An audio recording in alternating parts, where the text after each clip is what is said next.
dia kembali kepada Pribadi ya. manusianya masing-masing. Dalam arti bahwa yang saya lihat, yang saya secara pribadi coba amati, perceraian tidak akan terjadi. Sebenarnya tidak akan terjadi kalau masing-masing tahan diri, baik suami maupun istri. Setelah tahan diri, harus ada rumusnya yang sederhana, saling baku jaga, saling baku nasihat, bangun kasih sayang. Tiga perekat itu artinya saya ukur siapa diri. Masuk dalam urusan rumah tangga anak, dia kemungkinan cerai itu gampang sekali. Itu selalu ada. Tetapi kalau orang tua itu sadari betul bahwa dia sebagai perekat, dia bisa memandu anak-anak dalam tanda petik suami istri. Ya.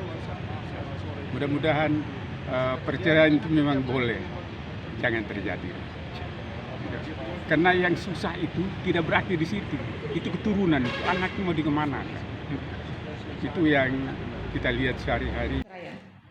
Ya Pak ya, karena biar bagaimanapun istri ini apabila suaminya yang mengajukan maka istri adalah korban, baik batin maupun lahirnya. Betul. Kan gitu.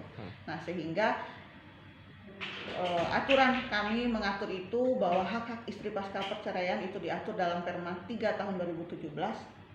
Perempuan berhadapan dengan hukum itu mengatur bahwa perempuan yang berhadapan dengan hukum atau perempuan yang dalil, kalau kita ngomong dalil-dalil gugatannya atau dalil-dalil permohonannya, mereka utarakan satu persatu ya Pak ya.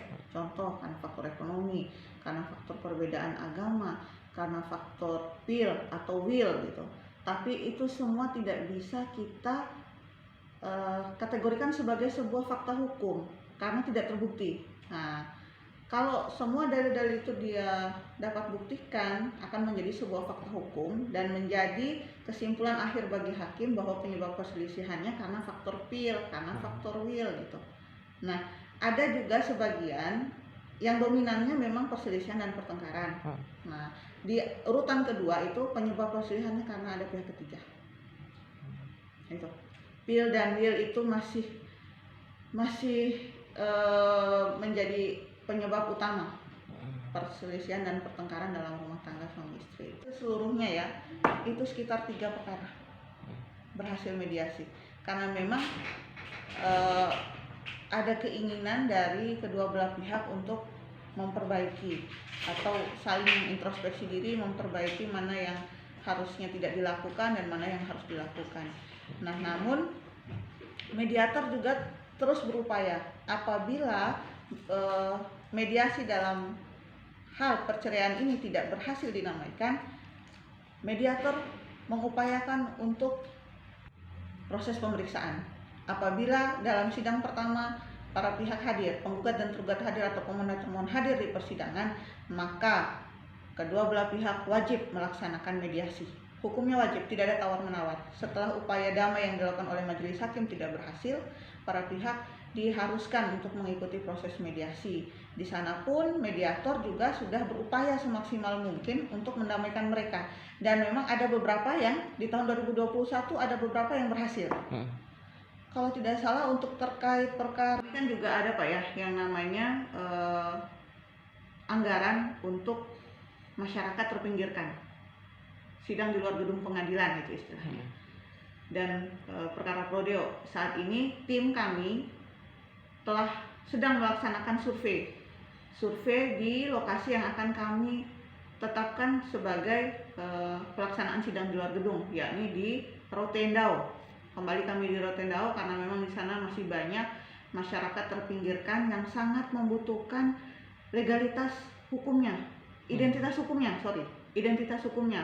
Nah, dalam hal ini adalah masih banyak pasangan suami istri memiliki bukti terhadap pernikahannya, sehingga kami Pengadilan Agama Kupang melakukan sidang di luar gedung sidang di luar gedung untuk melaksanakan istilahnya sidang isbat nikah, sidang pengesahan nikah.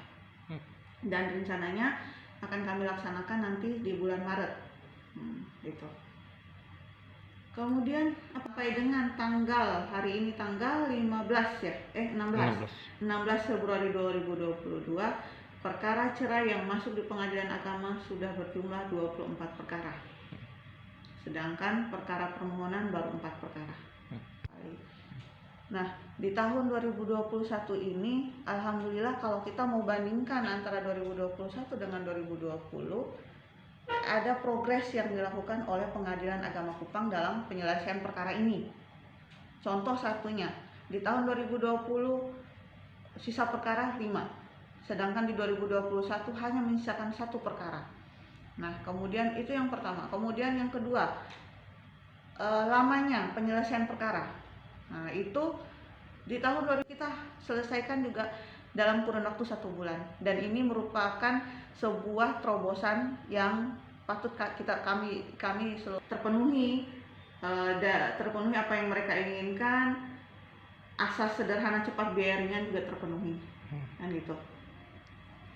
Itu terkait dengan perkara.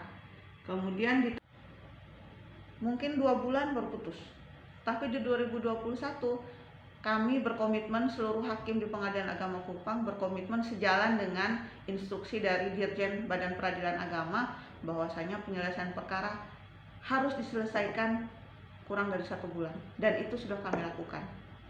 Mau perkara itu first take yang dihadiri oleh satu pihak, tergugatnya tidak hadir atau termohonnya tidak hadir, ataupun perkara yang dihadiri oleh kedua belah pihak, dalam hal ini diistilahkan kontradiktur, ataupun perkara first take yang tergugat atau termohonnya berada di luar wilayah yurisdiksi Pengadilan Agama kategori perkara kontensius, ya sengketa, karena dia bersengketa, itu total seluruh sifatnya permohonan yang diajukan oleh satu pihak, tidak ada lawannya, kan gitu.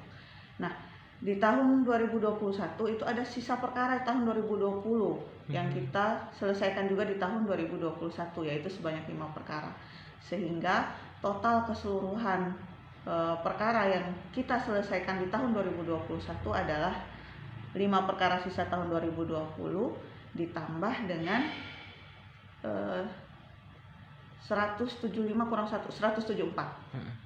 Nah, jadi di tahun 2021 itu yaitu perkara harta bersama, gugatan harta bersama, dan itu pun juga didaftarnya baru pada tanggal 15 Desember 2021. Nah, andai kata pendaftarannya itu dilakukan di bulan November, pasti sudah selesai gitu. Itu untuk terkait perkaranya. Adapun penyebabnya itu khususnya dalam masalah perceraian, semua mengacu pada pasal 19 huruf F.